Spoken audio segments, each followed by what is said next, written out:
The whole course of my cancer treatment the second time was dictated by all of my test results. I don't think that they would have found out that Michael was a compatible donor if they hadn't done the test they did.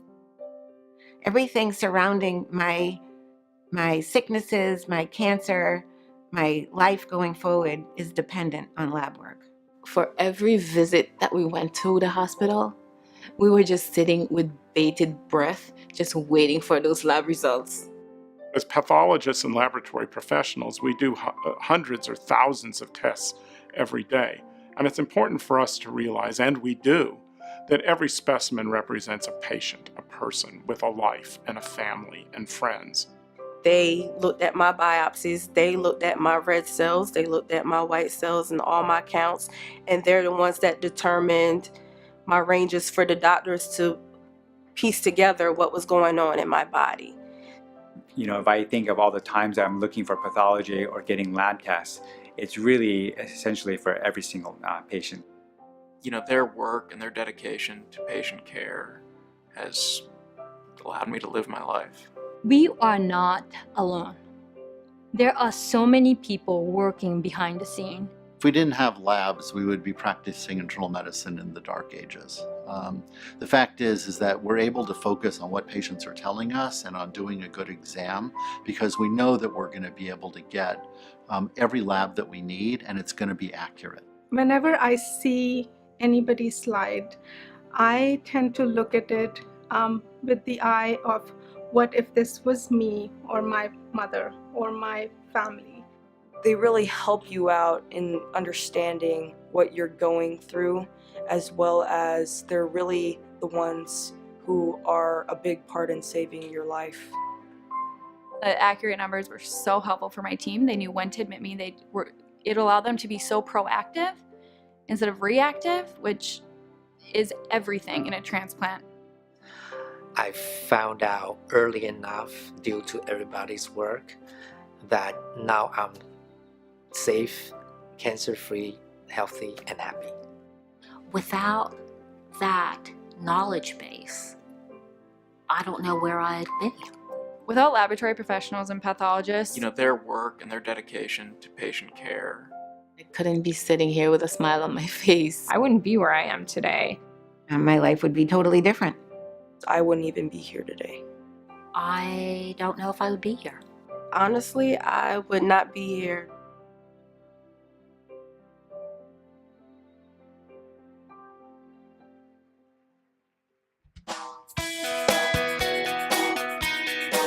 Ladies and gentlemen, please welcome to the stage ASCP Chief Executive Officer, Dr. Blair Holladay.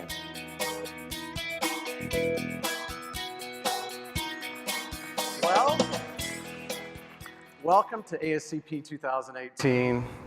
Today, as tradition, we will have a patient-focused day. And we've had some incredible ambassadors in the past. Many of you have seen them. We've had Hillary Clinton, Bill Clinton, we've had Barbara Bush, Sanjay Gupta, but today you're going to hear an icon, a true American hero, tell her story of how the laboratory saved her life. So thank you for joining us today for this extraordinary program. I hope you're enjoying the sessions. The video you just saw, The Lab Saved My Life, really features extraordinary patients that you as practitioners have helped save across the course of your careers. And by sharing these stories, these patients, they're champions.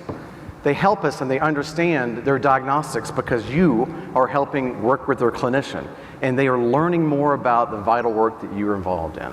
We all know that pathologists and laboratory professionals are critical to healthcare. We all know that patient champions you are. But ASCP continues to make every effort every day to make sure we showcase what you do and that your key contributions to diagnostics and eventual therapeutic intervention is made so. So you as pathologists and laboratory professionals support our patients. You support them in the most difficult times of their lives. You support them and provide them with the vital interpretive guidance, with the test results. You help manage their illness because you are the heart. You're the heart of why they're alive. And as an organization, your organization, we are committed to supplying you with the tools and the resources that are needed to continue to make you the best possible practitioner, the best possible diagnostician, and obviously the most important interventionalist that they have. Now, during the past year, we've had some incredible strides at ASCP. I want to share a couple with you. Breakthroughs in new technology, as you know, are occurring every day. If you look around, even at the exhibit hall and what you've seen in your diagnostic sessions, it's incredible, innovative. Immuno-oncology education to keep you up to date on testing protocols and therapeutic treatments. But in the era of personalized medicine, each of us have challenges presented by various evolving diagnostic dilemmas. And a compelling argument can be made that, honestly, we need to be part of a multidisciplinary clinical care team with you at the center. So in the last year, we've continued to expand that education so we can make that nexus occur. Expanding it so that we support all your needs. I'll give you some examples.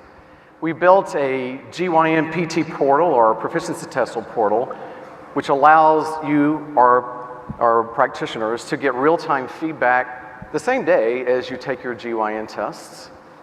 We've had initiatives with our most important committee on the organization, and that's the Curriculum Education Resource Committee. And if you know some of these people, please thank them, including Dr. Bob Gouliard, Karen Brown, and others. They continue to help us find the gaps in our education. They continue to work with us on advancing laboratory medicine curriculum, and they are the locus. This is a locus for our curricular needs to continue to allow us to be better practitioners. So at ASCP, and as we approach our 100th anniversary, right? We continue to evolve, we continue to maintain, we continue to have a diversified membership, and we continue to be the premier authority on education, on certification, on advocacy. And we act as the guardian for the profession, and we will continue to develop the field to help you. One way we accomplish this is actually through peer-reviewed journals, and that includes a lot of new scientific research that is showcased in these journals.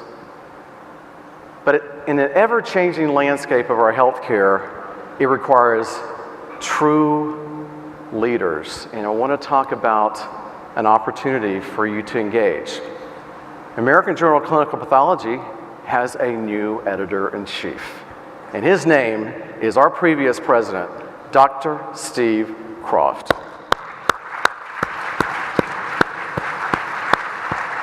We owe a great deal of debt to our previous editor-in-chief and a lot of gratitude to Dr. Mike Wilson.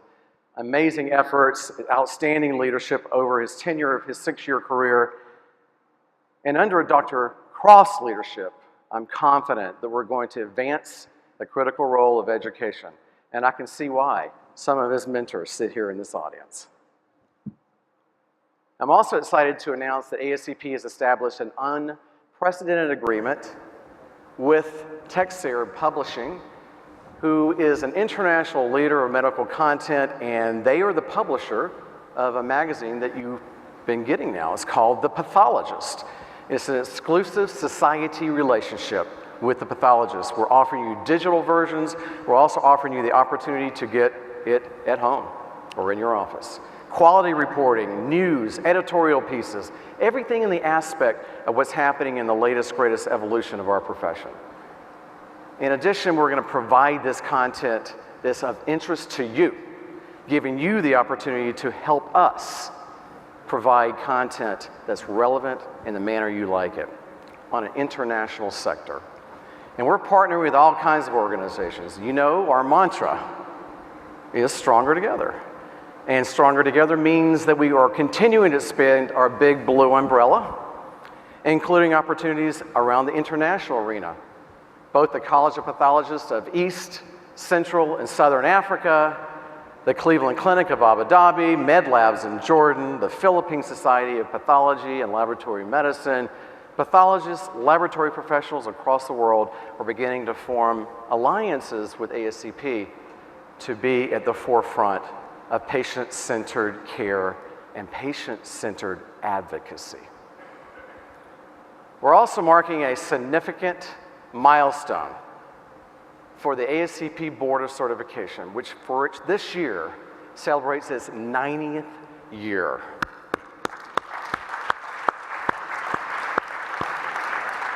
And everybody knows that the Board of Certification is the gold standard for certification for medical laboratory professionals throughout the United States and throughout the world, in close to 110 countries.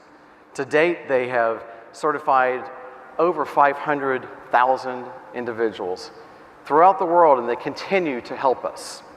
They continue to support us in providing an integral role to serving our patients by quality care and patient safety. That's most important, that our patients are safe because we have certified practitioners.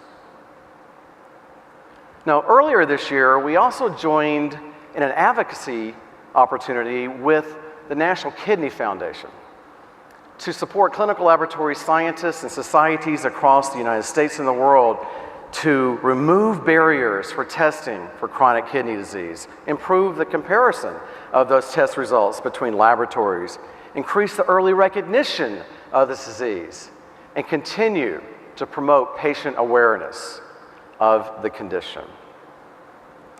Now, in order to help you, our advocacy team has also been hard at work under the leadership of Dr. Gary Prokoff and others to help us bring Choosing Wisely, the recommendations that was initially spearheaded in tandem with the American Board of Internal Medicine, for which the progenitor, Dr. Lee Hilborn, you heard him talking earlier as a patient advocate, helped us get to our 25th our 25th test.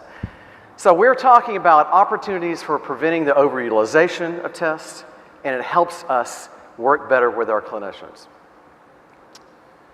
Lastly, I want to mention a point about how advocacy works in a big way. And we had the opportunity yesterday at the Board of Directors meeting to really go into the heart of this issue. You are an organization that has 100,000 members, and when you have something to say, you're saying it in a loud way. You're saying it and you're echoing those sentiments in an incredibly powerful way. Our advocacy office in DC works in tandem, hand in glove with our members to provide opportunities to appeal if there's issues we don't like or if there's issues we need to comment on. And in tandem this year with the with the Board of Certification, the ASCP sent within a couple of days close to 10,000 letters to CMS to oppose the issue of allowing nurses to serve as laboratory practitioners who aren't certified. You also may have heard about the National Pathology Quality Registry. We like to call it NPQR. It continues to garner the kind of support that's needed across the country. It's evolving very rapidly, and it's the first ever pathology-specific national quality benchmarking program. And it allows laboratories, pathologists working in those laboratories and laboratory professionals to improve patient care by exchanging information to set standards for best practices. The users will also have access to educational resources. They're important in the case of coordination of care, diagnostic accuracy, laboratory test stewardship, to help us continue to provide the best diagnosis for our patients. Now, over the last year, the ASCP Foundation has played a critical role in supporting the evolution not only of your profession, but also providing essential financial support for diagnostic medicine through professional grants, through scholarships, and this was the brainchild of none other than our past president, Dr. Wes Schreiber. Let me tell you about some of the things that we've done. Laboratory Science Program Director Educational Grants. These have empowered the Laboratory Science Program Directors. Laboratory Student Scholarships to assist them with books or tuition. Many of you know and work with these programs where they have been the recipients. Resident subspecialty grants to help outstanding residents get access to knowledge, skills, and professional networks. Resident leadership and management scholarships so they can improve their management and leadership acuity. Pathology interest group grants, which provide support for medical students to choose pathology and to understand the importance of our profession. STEM student scholarships, which it supports exemplary students in high school and they're pursuing degrees and hopefully will come into medical sciences. 1 year, the foundation's been in existence. 1 year. And $1.5 million in 1 year, here we are, and we gave away $500,000 last year to provide students and our members with the support through scholarships, grants, fellowships, because of you. Thank you for everything you did to donate.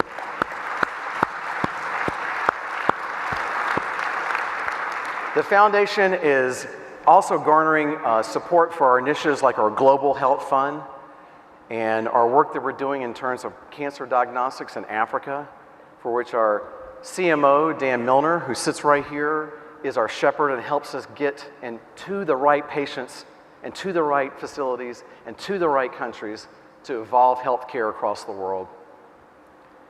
And that only includes not just money and in-kind diagnostics, but also it includes equipment, textbooks, procurement, resources, financial aid, and of course, telepathology.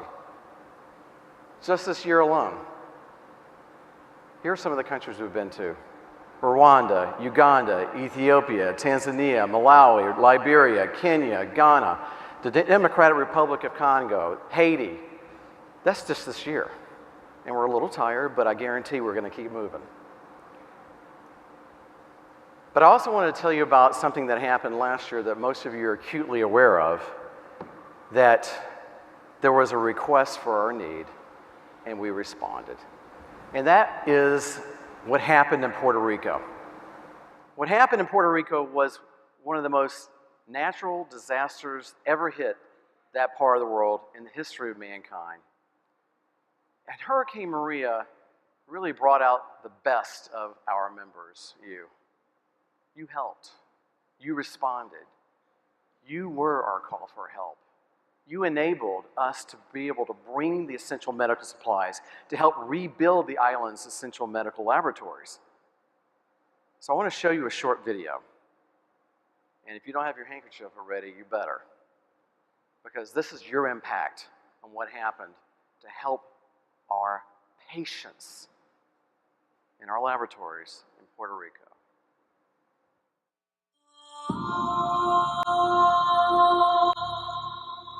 September 20, 2017. Hurricane Maria struck Puerto Rico with 155-mile-per-hour winds, devastating the island and plunging all of its 3.4 million residents into a desperate humanitarian crisis. It was the third strongest storm to make landfall in U.S. history. It was one of these sort of apocalyptic scenes you see in the movies. There's no cars around, no people around. There were trees falling down. I mean, it was quite scary. I was able to return back to the lab and to the hospital, I think probably on Monday of the following week. First night we have contact with our family, and since the hurricane, 5 a.m. of the hurricane day, I was talking with my niece and we lost communication. And then 3 days more in the hospital, we can't get out, anybody can go in. Was very desperate, very anxious. Anybody know anything about their family? There was no communication at all. I think that was the hardest part. The hospital was very, I need to say it because they treat us so well. The laboratory all got flowed down. The equipment of chemistry lost a lot of parts because the ceiling was falling down. I'm the first line response of the lab. I don't have sign, I don't have communication with nobody. It's very difficult in this situation, beginning a work when I don't have electricity, water. But I began. Cuando venía de camino para el hospital, el desastre que había en la carretera, yo empecé a llorar, yo vine todo el camino llorando. Llegué a mi trabajo llorando. Yo decía, ¿qué es esto, Dios mío? Es traumático. Yo entiendo que todo el mundo pasó unos días horribles. Because I just had a newborn child by the time, and little did I know of, but he was asthmatic. So he spent more than a month hospitalized. The morning after Maria hit, pathologist Lurma Gorta stood on her balcony in a desperate attempt to get a signal. Her thoughts were not for herself, but about the patients who would be in need of diagnostics and the laboratory. She sent desperate pleas to several US-based pathology and laboratory medical organizations. And we were so lucky that the ASCP responded from that very first email saying that they were there to help us out. And we've been in contact ever since, trying to see the areas in which we could help. The best line of assistance was trying to bring equipment for those community groups that were going into the communities in the central areas of the island that still didn't have much communication. The ASCP is the only organization that has reached out and giving us support through financial aid and laboratory supplies. And so we thank you for being there. So thank you, ASCP Foundation, for the relief grant to me and my son and my family. Really, really. I really appreciate this initiative. I thanks a lot the ASCP Foundation. The ASCP Foundation has also provided more than 65 personal emergency relief grants to laboratory professionals and pathologists whose lives were forever changed by Maria. Their courage and dedication are an inspiration to us all.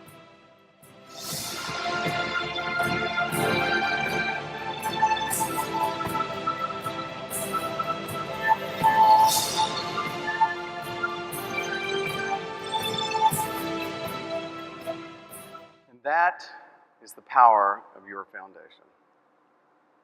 It's a remarkable series of stories of hope, remarkable resilience and commitment to support your fellow practitioners across the world. In fact, according to Dr. Orta, who's the pathologist at San Juan you saw in the video, we were the only organization to reach out to support the Puerto Rican. And it was horrifically understood when we got there. We now know, and we stand with them ever since. In fact, our incoming president will lead us there. I would like to introduce you to Dr. Orta. Please, join me.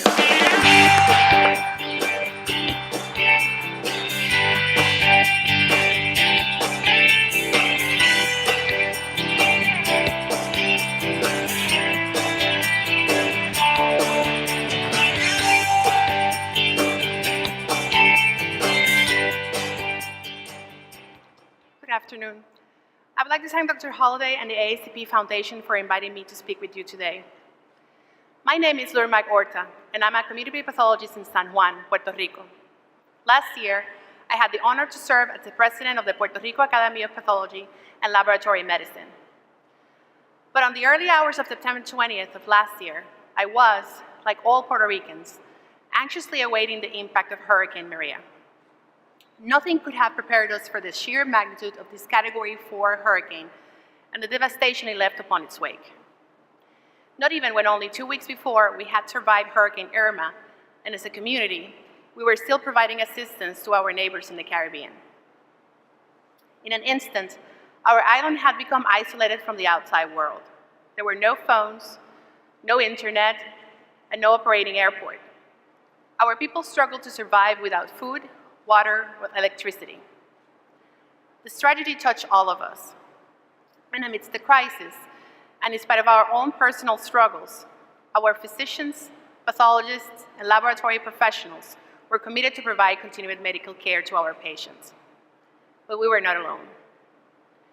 A few days after the storm, I was lucky enough to get some spotty cell phone signal, and I set out to write some emails requesting assistance. The ASCP Foundation promptly answered my emails and offered their unwavering support. In the coming months, we worked together to send medical supplies to community groups that were reaching the most isolated areas of the island. Relief grants were offered to laboratory professionals who suffered incredible personal losses. None of this would have been possible without your generous support, and for this, we will be forever grateful. In the year after the storm, we have found the strength and the resilience to resolutely rebuild our beloved island, and we are thankful for the unconditional support of our ASCP colleagues. Thank you.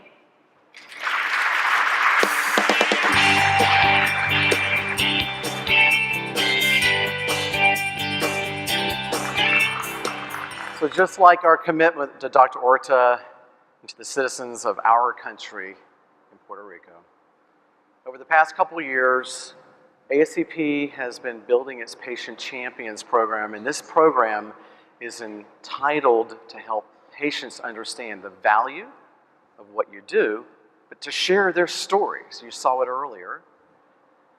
And what we're going to do today is bring a true American hero to talk to you. I am honored to talk to you about an extraordinary patient champion. It is my privilege to introduce you to Shannon Miller, who is the most decorated Olympic gymnast in American history. And she's also a cancer survivor. She's the only female athlete to be inducted in the U.S. Olympic Hall of Fame twice. First as an individual in 2006 in Atlanta, and then later as part of the team in 2008. In 2011, Shannon was diagnosed with a rare form of ovarian cancer. It was a germ cell tumor.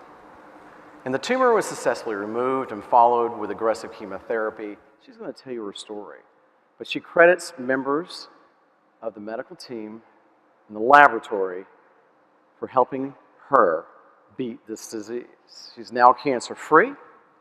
She's advocating for early detection of all female cancers. And today she's going to share with you how the medical laboratory team was an integral part to her treatment, to her survivorship, and to the future of patient-centered care. Now, I'd like for you to watch the short video of her before you watch the most decorated gymnast come and share with you her amazing journey.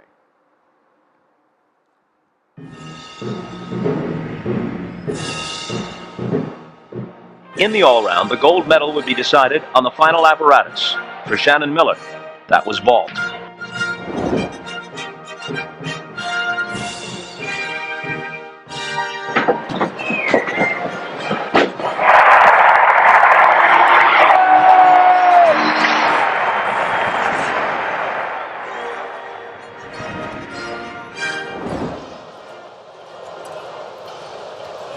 This is the only thing Shannon Miller needs to add to her Olympic trophy case, an individual Olympic gold medal.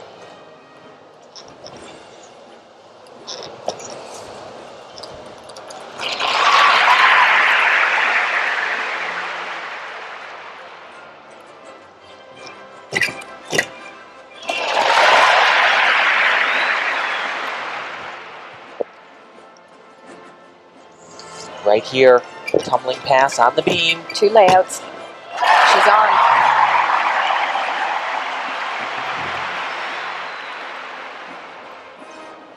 And this move, folks, at home, is called the Miller. Oh, this is beautiful. This is beautiful. She is saying, stick the dismount, stick the dismount.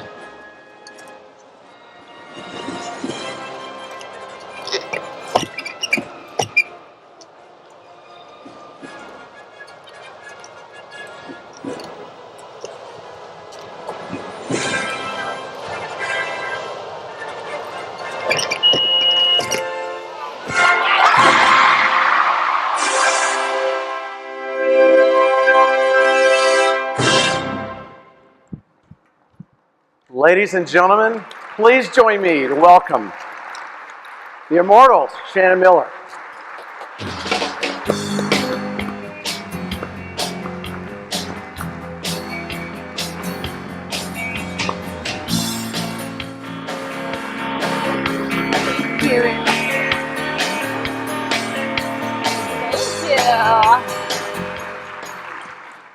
Thank you so much. I'm so honored to be here. I have to tell you, I get a little nervous when I see that video. Now, I've seen it a few times. In fact, I know how it ends.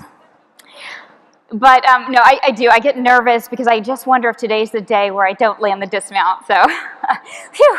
But thank you all so much for inviting me to be here with you tonight. It is such an honor, and I'm so thankful and so grateful for all the work that you all do. Now, before we start, I have to get one thing out of the way. How many Olympic fans do we have? Yeah. Okay. And maybe even some gymnastics fans as well. Yay. And maybe, I know you guys are not old enough, but maybe, just maybe, you caught a little glimpse of the Atlanta Games from 1996. I've actually met one or two of you that said you were there, so I'm really excited. But I can't believe it's been over 22 years now. I mean, I'm starting to feel a little bit dated at this point. 22 years since the games, but I'm so fortunate to be able to remain a part of the sport of gymnastics and the Olympic movement, mostly as an analyst and commentator, which basically means that every 4 years I go to the Olympics and I call it work. But it is great, and I watch these athletes. Every 4 years they march out into the arena, onto the floor, and I know exactly what they're feeling, what they're going through, and it really does take me back to my days from the Olympics, all of my competition days, but I think mostly of the 96 games. That was a pretty good summer for me, and our team, of course. I can still close my eyes, and I can remember as if it were yesterday, walking into the Georgia Dome, right? 40,000 screaming people. I had never heard anything that loud. I'm this little girl from Oklahoma. Unless it's a Garth Brooks concert, there's nothing that loud. And you walk through this curtain, and it is just this sea of red, white, and blue. Flashbulbs going off like it's the 4th of July, the entire audience chanting USA, and you just felt the love and the support. Now, we also realized we better not leave without that gold medal. But there we stood by the end of the night, the first ever women's gymnastics team to win Olympic gold for the United States of America.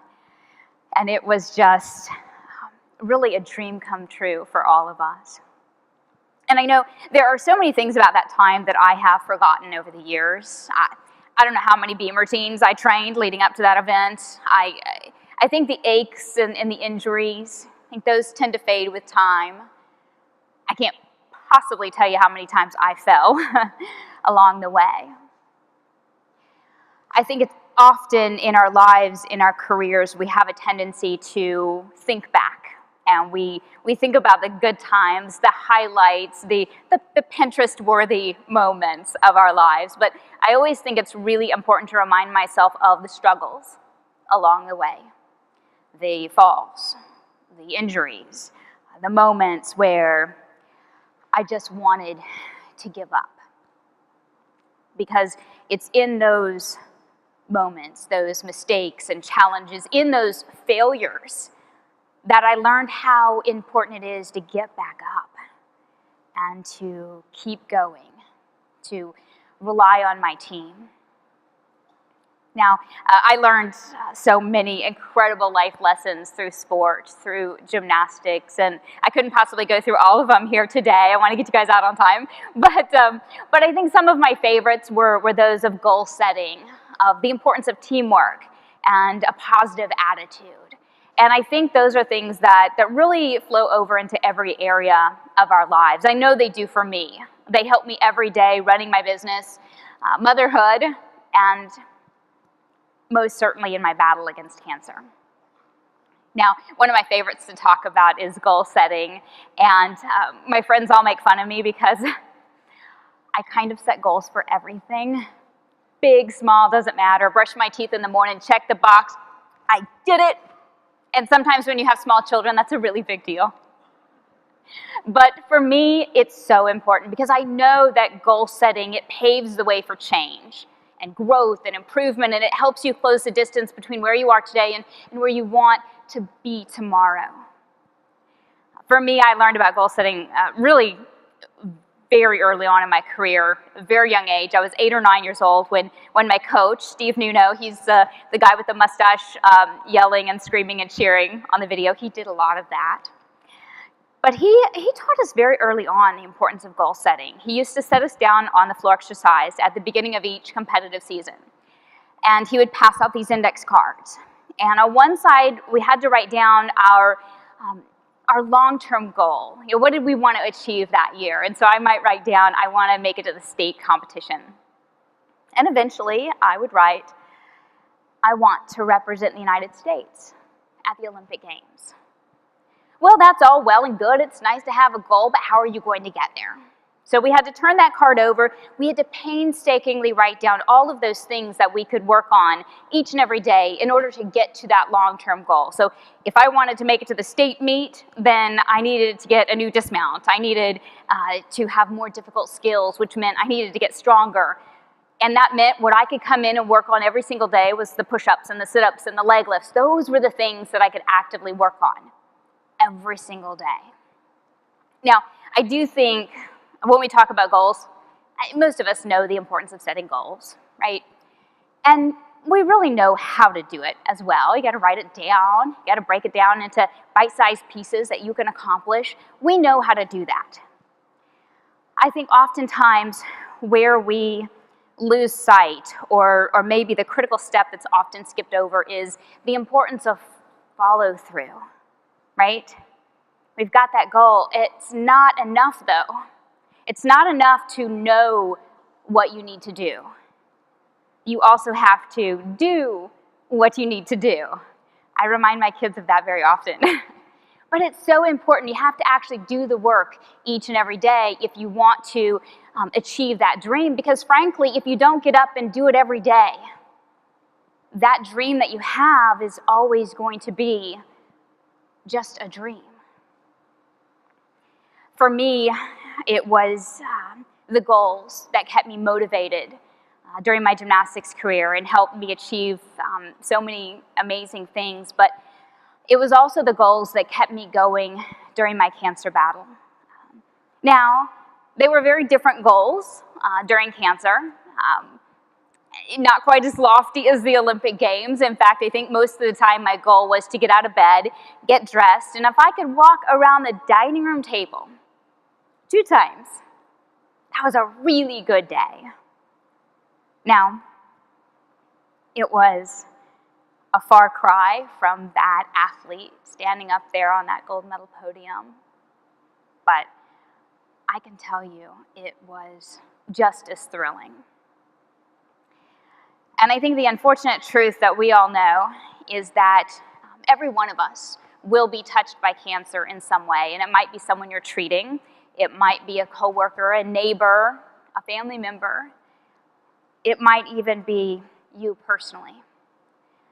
And I love that I get to be a part of events and meetings like this where we get to stand together and shine a light on those aspects of care that don't always get the most recognition, but they are absolutely an integral part in saving lives. Most people don't know this, but my mother is a cancer survivor. She was diagnosed in the summer of 2008, and she fought through surgery, chemotherapy, radiation, and at one point her weight plummeted to 86 pounds. And I have to tell you, as a daughter, I felt helpless. What could I do? I mean, this is my mom. She's supposed to be invincible. She's mom. She's this superhuman. She's supposed to always be here, and I just felt like there was nothing I could do. 3 years after she was diagnosed, my mom, my idol, at the age of 67, she ran her first marathon. Because that's my mom. She sets the bar really high in our family. You've got to keep up big time if you're going to chase my mom. She is incredible, and I think she really taught me, really through everything that she has done in life and continues to do, what it means to be a fighter. And for me, I think it was the first glimpse into what happens during a cancer diagnosis that truly alters your entire life. Now, I do think that a cancer diagnosis is very personal. It's a very individual experience. I promise you I was not running marathons after my treatment. In fact, I always joke with people that gymnasts, we run really, really fast for 70 feet, and then we hit a springboard or we lie down, because that's just too much. That's done. We're done. But my mother is amazing, and I think for me, it was the first time that I realized I had no idea the depth and the breadth of what one goes through during a cancer battle.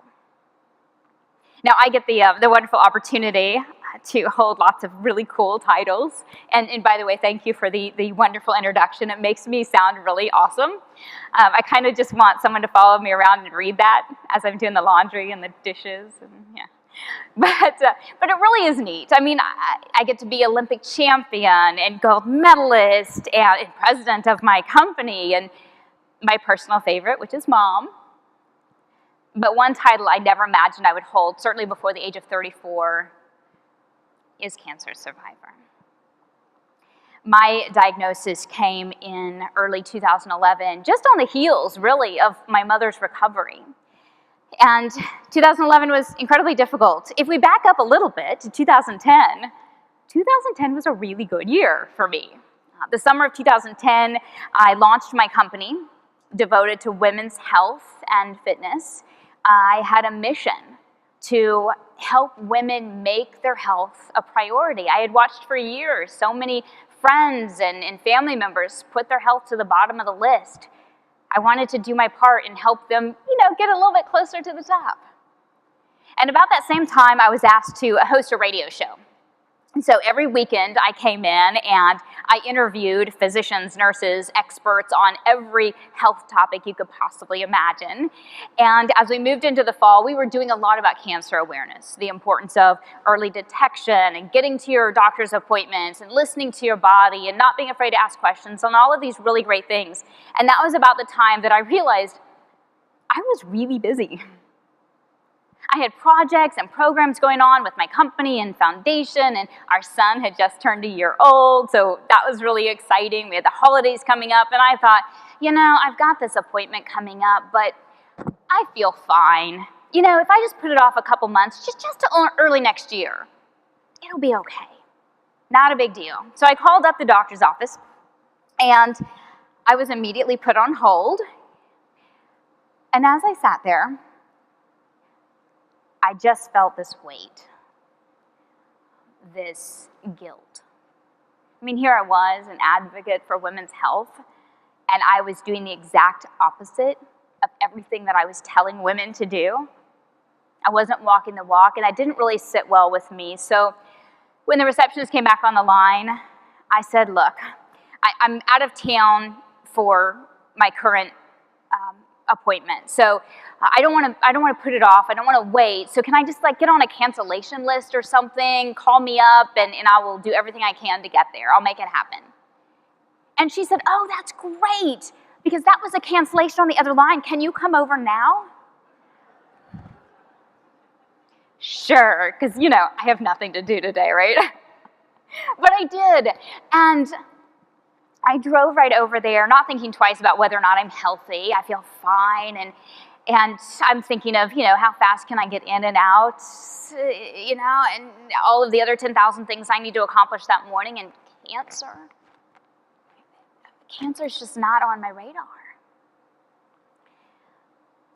That morning, in the span of maybe a 15-minute exam, I got the shock of my life. I had a baseball-sized cyst on my left ovary. I didn't really even know what that meant, but it sent me into this whirlwind of tests and scans, and by January, I was sitting with an oncologist hearing words like mass, potential malignancy, and my world stopped. My doctor saw from the ultrasound that this was not something that was going to go away on its own, and I was scheduled immediately for surgery. And I look back on that time, and the way I tend to break down the cancer journey in my own mind is different phases. And I think that first phase leading up to surgery was probably one of the most challenging for me personally. During that time, there's the wait and observe, which no patient ever wants to hear, right? Especially as it is regarding to cancer. We don't want to wait. We just want it done, out. There were the tests and the scans. There were so many questions and so few answers. And for me as an athlete, I mean, I had been an athlete for the majority of my life. It's kind of all I knew. I knew everything about my body as an athlete, because as an athlete, your body is your tool. That's your tool. And I had used my body to quite literally become the best in the world at something. I knew what I was doing, and now all of a sudden I had no idea what was going on with my own body. And that was, well, it was scary. The morning of surgery, I was wheeled in with still more questions. Was it benign? Was it malignant? Did it spread? The ultimate question, will my son have a mother?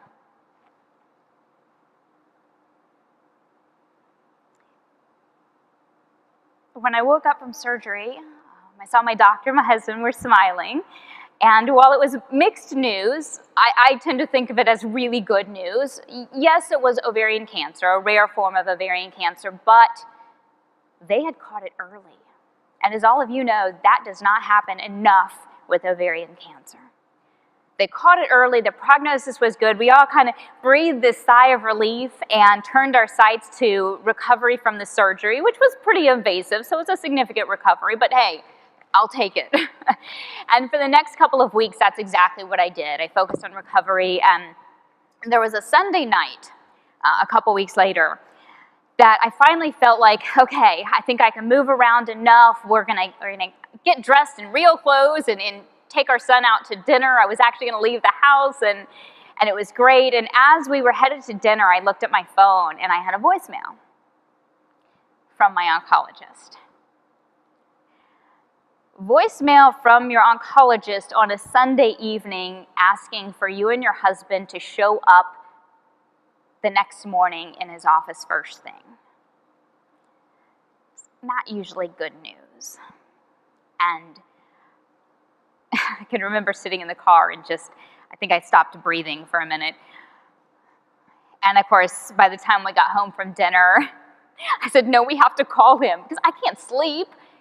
Obviously something has happened and I have to know. And so he got on one line, I got on the other. We called my doctor, and he was so kind and so generous with his time that night. But he shared with us that the pathology reports had come back. And it was a higher grade malignancy than they originally thought. And the next step and the best chance of non-recurrence would be to go through a pretty aggressive chemotherapy regimen called BEP. And he called it the hit 'em hard, hit 'em fast regimen. And he talked to me about the fact that I would lose my hair. He talked to me about the other things that would go on, but he really focused on the importance of getting through treatment without stopping.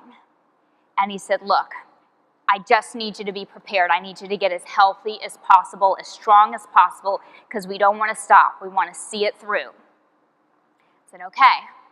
And I think during that conversation, there was a switch that was flipped in my mind, and I kind of reverted back to that competitive mentality. I was no longer a victim. of cancer. Now I had something I could do, I could fight. I had a goal. 9 weeks of chemo, let's go, I can do this. And so I started working on protein and hydration, and I had lost 10 pounds overnight with the surgery, which is like 10% of my body weight. So I was really weak. So I had to really focus on kind of getting strong. And then I focused on the mental aspect because I knew how important that was for sports. And I know it is in life. So here I am thinking, okay, you can do this. You used to work out 42 hours a week. You can do this. You are a gold medalist. You can do anything you can tell yourself to make sure that you're kind of propping yourself up to get through. And I was doing that all the way up until chemo started. And then the first week of chemo, 5 days on, and by Friday, I was knocked on my backside. It was a little tougher than I thought it was going to be. I couldn't keep down food. I couldn't keep down water. And I was put back in the hospital, hooked up to IVs. I blew through probably 10 or 11 different nausea medications, and not one of them even fazed me. And I remember that night, lying in the hospital room, alone. My husband had taken our son home to put him to bed, and so I was just lying there, dark, quiet room with the soft beeping of the machines in the background. And I just remember thinking, I don't think I can do this. I don't know how to do this. And at that point, a nurse walked in. And honestly, I can't tell you whether she said anything or did anything. I just remember that moment she walked in. And it was this moment of clarity for me. Kind of that reminder that I was not in this alone. And my faith is first and foremost. So I know in the grander schemes, I wasn't alone, certainly. But it was just that realization that I still have a team. And that teamwork was still important, even though it's not gymnastics. I needed a team, and I had one. Friends, family, neighbors, people who were pitching in every chance they could. My entire medical team that was working toward one goal, which was to get and keep me healthy. And I also remembered that I was part of that team. And I needed to make sure that I was holding up my end as well. During my Olympic career, I think I thrived on the competition. I relished the pressure coming on because it seems like when things were the most stressful, when things were stacked against me, that's when I did my best. I look back at the 96 Olympic Games, and I can remember standing up there with my teammates, the Magnificent Seven, as we would come to be known, standing up there watching the American flag being raised and hearing the sound of our national anthem, and you kind of just want to hang out up there a little bit. Bring me a sleeping bag. I worked really long and hard to get here. They do make you leave. So we were ushered down, and it's kind of like this. You go down the stairs of the podium, and my coach, Steve, he met me at the bottom, and he gave me this big bear hug, and then he took me by the shoulders, and he looked into my eyes, and he said, all right, get focused. You have 3 more competitions to go. Yes, sir. But he was right. We always think of the Olympics, and we think of that gold medal moment, but it's a 2-week competition, and you have to keep at it depending on how many competitions you've qualified for. And I had qualified for the all-around, where you compete on all 4 of the apparatus, the vault finals, and then the balance beam final. So I was just getting started. So 2 days after team, I went into the all-around competition, and I was doing pretty well. I was in first place, headed into the 3rd of 4 events when it happened. And even if you know nothing about gymnastics, you know in sports, usually stepping out of bounds is not a good thing. And that night, during my floor routine, after one of my tumbling passes, I stepped over that little white line, maybe an inch, could have been a mile, doesn't really matter. That one little step cost me any opportunity for a medal that night, and I was just devastated. Tears were shed, for sure. And it really was just heartbreaking. Not that I ever think about it, but It really was. And then at one point, I kind of snapped out of it and I realized that lesson that I learned about moving forward. You know, the importance of the fact that I can cry about this later. I have plenty of time for that. But right now, in this moment, I need to look forward. What is my next step? And my next step was redemption. Please let me redeem myself. Please let me prove that I belong here. So I went into the vault competition. And I saluted the judge. I ran down that 70-foot runway fast as I could go. I hurtled onto the springboard and I flew right over the top of the horse and landed splat on my backside in front of the world. And yes, you can all relive that magic through YouTube. Thank you very much. But I sat there in that moment, and of course my first thought was, what happened? And my second was just kind of sheer terror of, what do I do next? And I called my mom that night, or I spoke to my mom that night, and I remember just kind of unloading on her. What happened? I never missed this event. I never missed this vault. I don't miss it in training, which is very rare, but I don't miss that skill in training and competition. I just hadn't. And then splat. And here I'd messed up on floor, now vault. What if I really don't belong here? I have one more event, one last opportunity to bring home a medal for my country. The last 90 seconds of my entire Olympic career, and it all comes down to balance beam.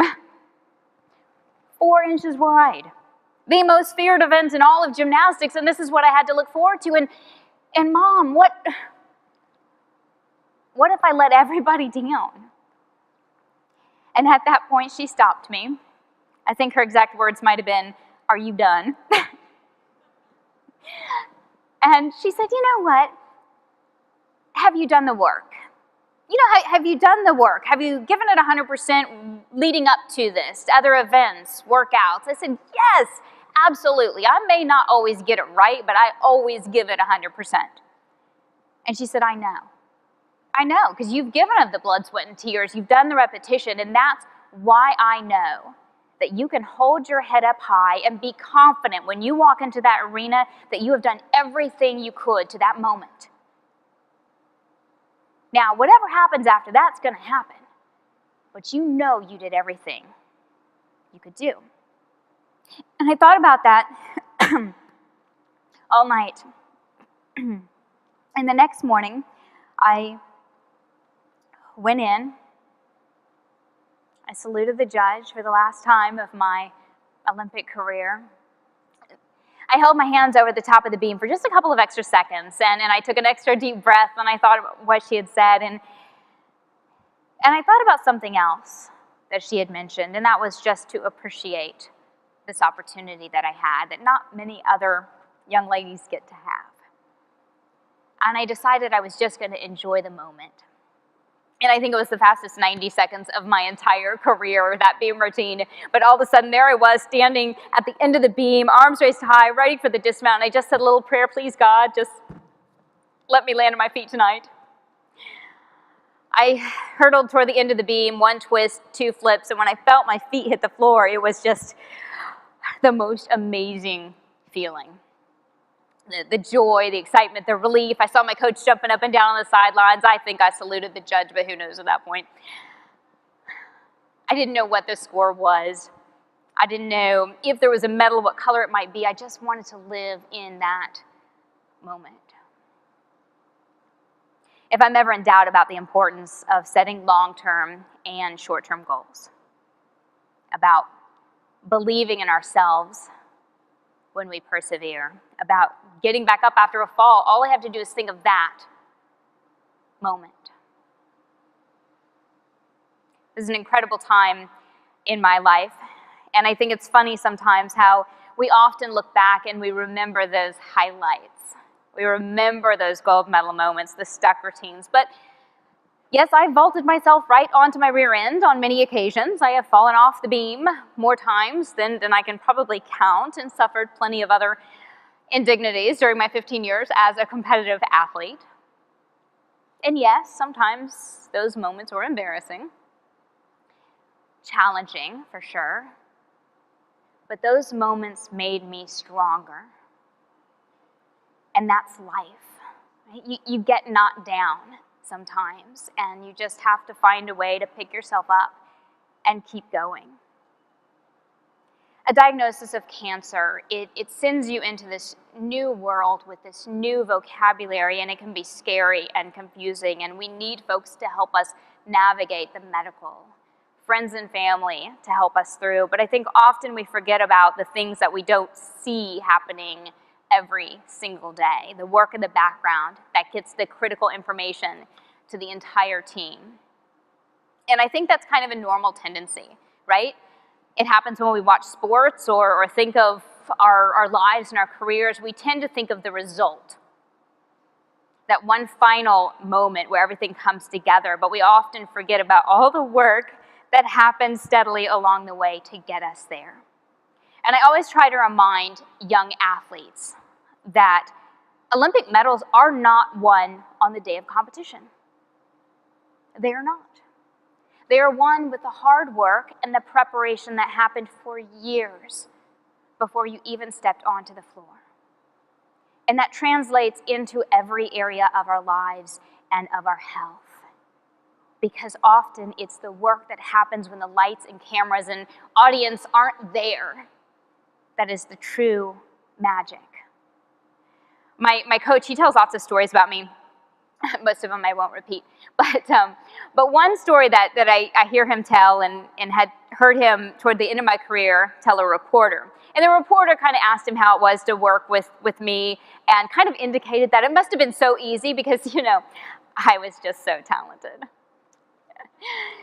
Well, my coach quickly corrected him that no, I was not his most talented athlete. In fact, I was this scrappy little girl with skinny legs and bent knees, and I wasn't very strong, and it wasn't very flexible, and it wasn't very powerful. And then he said, but you know what? I have never coached a girl that worked harder than Shannon. And he went on to talk about how he'd never missed a day at gym. I might come in sick as can be, stretch for a few minutes before he sent me home, but I was there. He talked about how other athletes might cut corners with conditioning or routines, but I always did just a little bit more. He'd tell us to do 10 laps around the gym, I'd do 12, do 50 push-ups, I'd do 55. He said for a while I couldn't figure out if she was a really hard worker or if she just couldn't count. But that's kind of how I was wired. My parents had kind of instilled in me this understanding that it is the work that matters most. Just go out and give it your all every time out, no matter what it is. I feel like it's the work in the background that gets lost sometimes when we only look at the result. But I do feel like it's not the sparkly leotard competing in front of the lights and cameras that makes the magic. No, it's not. It's the work that happens in the hot, smelly, sweaty, chalky gym. The work that happens there. It's the health choices you make when no one is watching. That's where the magic happens. It's the grind, it's the mundane, it's the stuff that we do every single day that makes it work and that leads to those tremendous results. So today, I just want to thank all of you for everything that you do, all of the work that you do day in and day out that helps others. Tonight we celebrate all of those here that continue in the fight, all of those working for the positive difference that you're making in people's lives. Let us celebrate the truly important work that goes on at every level to give patients hope and to give them a better quality of life and to allow patients like me to stand up here today and tomorrow return to my 2 kids. What you do each and every day makes an incredible difference in someone's life. So thank you again for inviting me to be here with you, and I'm looking forward to answering all of your questions as well, and I hope to meet many of you afterwards. Thank you so much.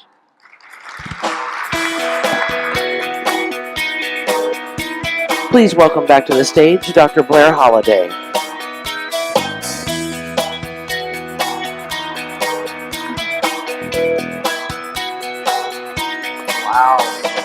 Incredible.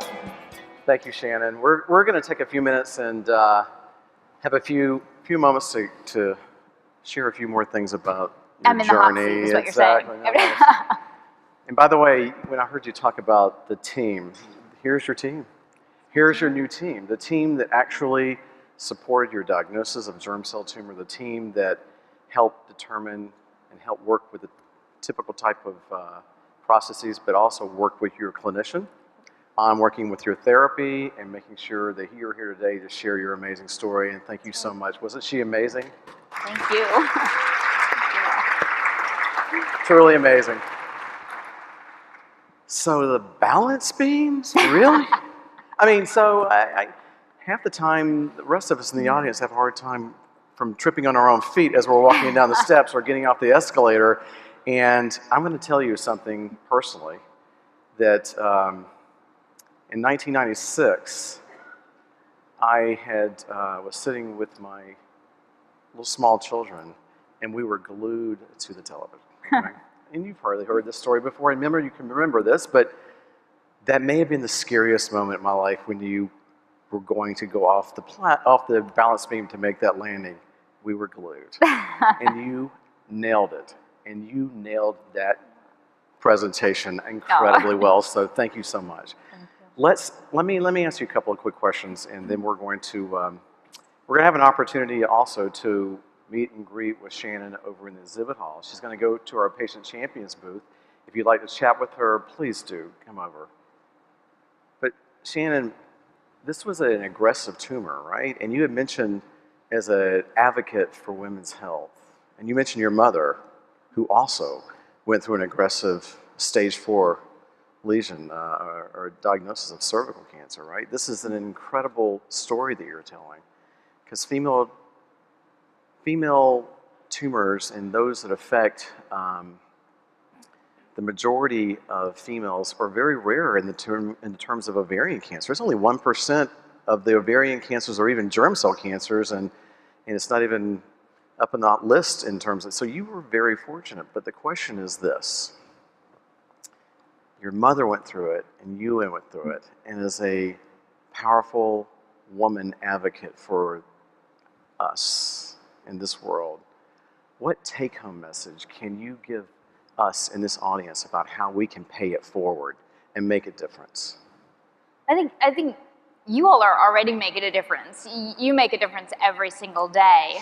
I guess what I would urge is, while you are very focused on helping others each and every day, don't forget to take care of your own health.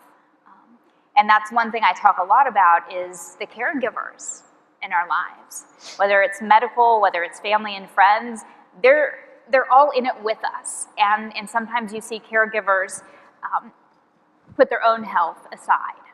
So make sure that we are all making our health a priority. And one of the things that I learned through the process that I kind of left out up there is the fact that I had 3 of the 4 main symptoms of ovarian cancer, and I overlooked every one of them. In fact, I told my doctor that morning I felt fine. I felt great.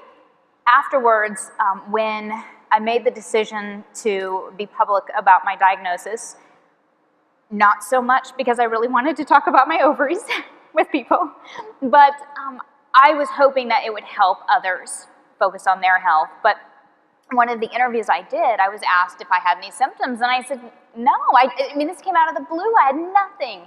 And my husband, it took him. He happened to be there. He's rarely there when I'm doing interviews or anything. He happened to be home that time, and he pulled me aside and he said, do you remember calling me at my office one day? I had called him because I was in such pain. I had such stomach pain. I was doubled over. I was on the floor, and I called him because I wasn't sure I could get our son out of his crib when he woke up from his nap. And I had actually called him like, I'm in such pain. And he said, you don't even think about that stuff. And so I started thinking about that. I remember my favorite suit that I always wore for like lucky meetings, right? And I remember a moment when I put it on, and I had actually lost 6 pounds within about a month, and I thought it was because I had stopped nursing or post-baby body, I'm still losing baby weight, sweet.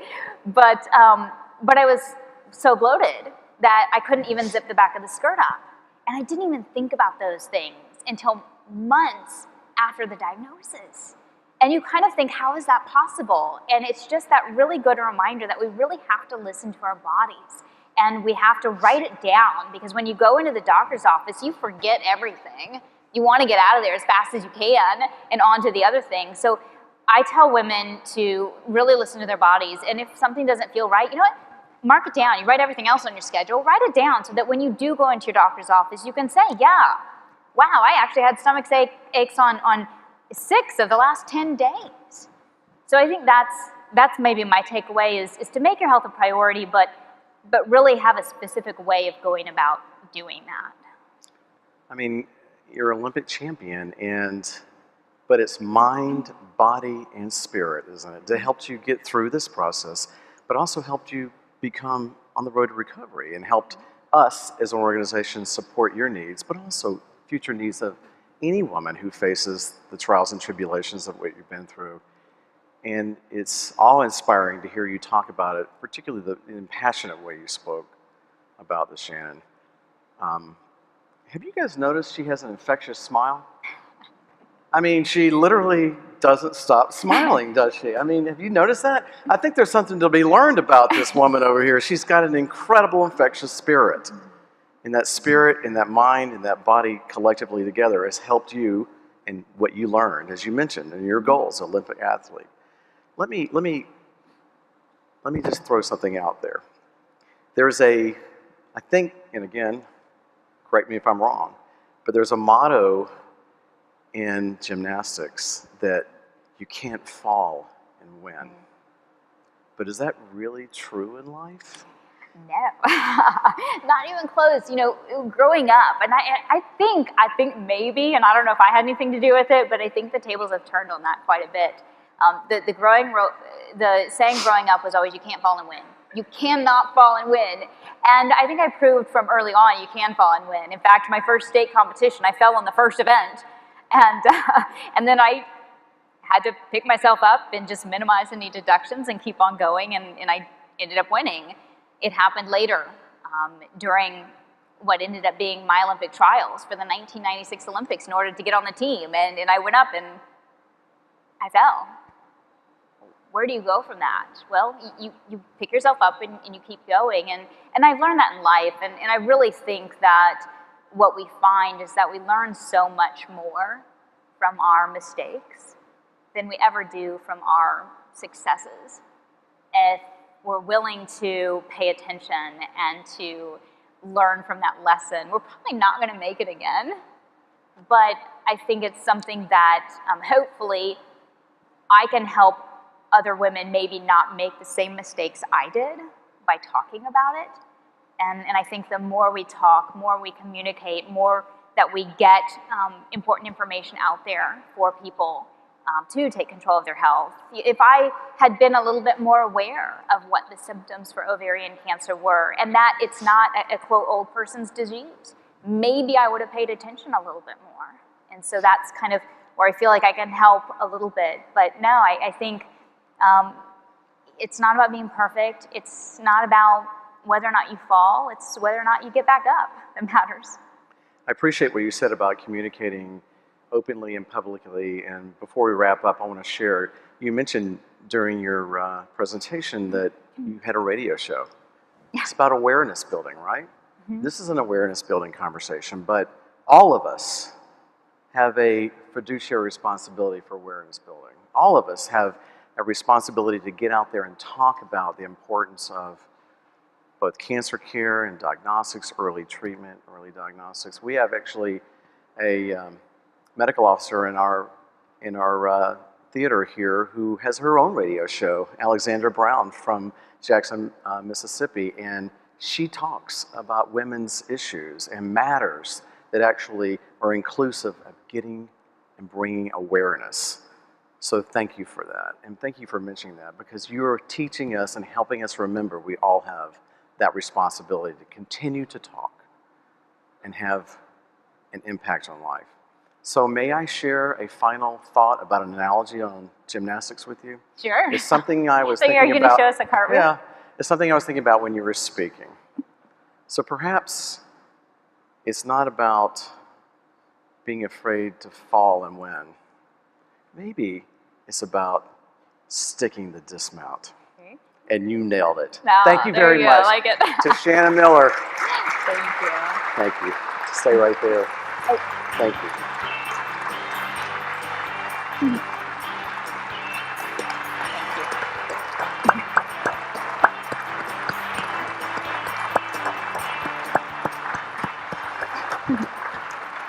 Before Shannon leaves us, I want to have another, just really quickly, I want to have one more thing that we'd like to do. ASCP is a patient-centered organization, patient-centered advocacy. We give caregivers the right decisions. We help with the right questions. You helped us with the right questions. So it is my privilege to present you with the ASCP Patient Champion Award for the ASCP. Please. Yeah.